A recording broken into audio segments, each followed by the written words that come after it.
السلام علیکم ویورز، امید کرتی ہوں سب خیریت سے ہوں گے اور سب کے لیے قرآن پاک کا ترجمہ عملی زندگی میں مددگار ثابت ہو رہا ہوگا۔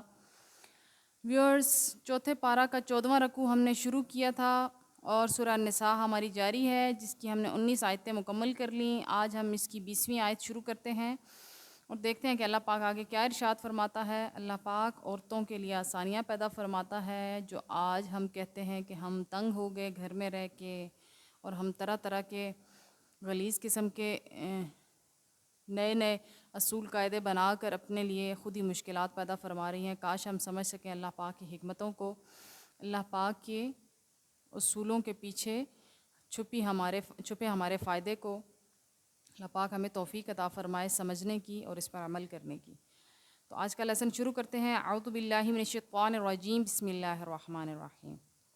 وَإِنْ اور اگر اردت تم ارادہ کر لو استبدالا بدلنے کا زوجم مکانہ ایک بیوی کی جگہ،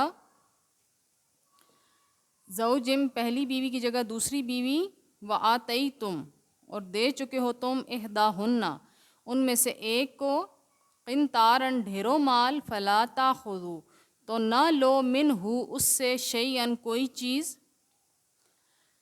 اتاخذوہ کیا تم لینا چاہتے ہو اسے، بہتان لگا کر، و اثمن اور گناہ کر کے، مبینن کھلا۔ قربان جائے میرے رب پر، اللہ پاک کتنا کریم ہے، کتنا رحیم ہے۔ اللہ پاک اللہ سبحانہ وتعالیٰ کیا ارشاد فرما رہا ہے کہ اگر تم ایک کی جگہ اب دوسری شادی کرنا چاہتے ہو اور پہلی بیوی کو تم یا ان دونوں میں سے کسی ایک کو بہت زیادہ مال دے چکے ہو تو تمہارا کام نہیں بنتا کہ تم اس سے واپس لو، اس لیے جو دے دیا ہے تم وہ رہنے دو ان کے پاس۔ کیف اور کیوں کرتا خذونہ لیتے ہو تم، وقد حالانکہ افدا مل جل چکے ہو، بعدکم تم میں سے ایک، الی بعض دوسرے سے، واخذنا اور وہ لے چکی ہیں، منکم تم سے، میثاقا غلیظا وعدہ پختہ۔ اللہ پاک فرما رہا ہے کہ تم کیوں کر اس سے لینا چاہتے ہو، حالانکہ وہ تمہاری بیوی رہ چکی ہے، تم اس کے ساتھ مل چکے ہو، تم آپس میں تمہارا میاں بیوی والا تعلق رہ چکا ہے، تو اس طرح تمہارے لیے اچھی بات کہ تم دیا و مال اسے واپس لو۔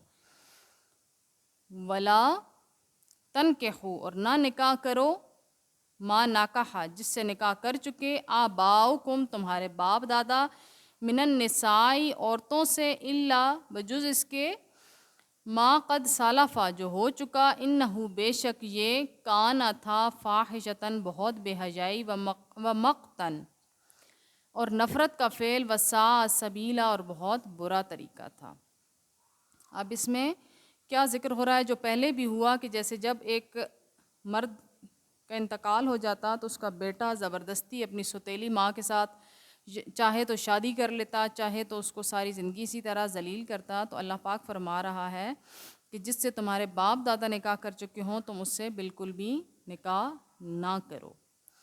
قربان جائیں اللہ پاک کے اصولوں پر، اللہ پاک کے طریقوں پر جو اللہ پاک نے ہمیں زندگی گزارنے کے بتائے ہیں، کتنے پاکیزہ اور کتنے خوبصورت طریقے ہیں، اگر ہم ان کو اپنا لیں تو ہماری زندگیاں کتنی آسان ہو سکتی ہیں۔ اللہ پاک ہمیں توفیق عطا فرمائے عمل کرنے کی۔ الحمدللہ ہم نے 14واں رکوع مکمل کر لیا۔ نیکسٹ ویڈیو تک کے لیے فی امان اللہ، وآخر دعوانا الحمدللہ رب العالمین۔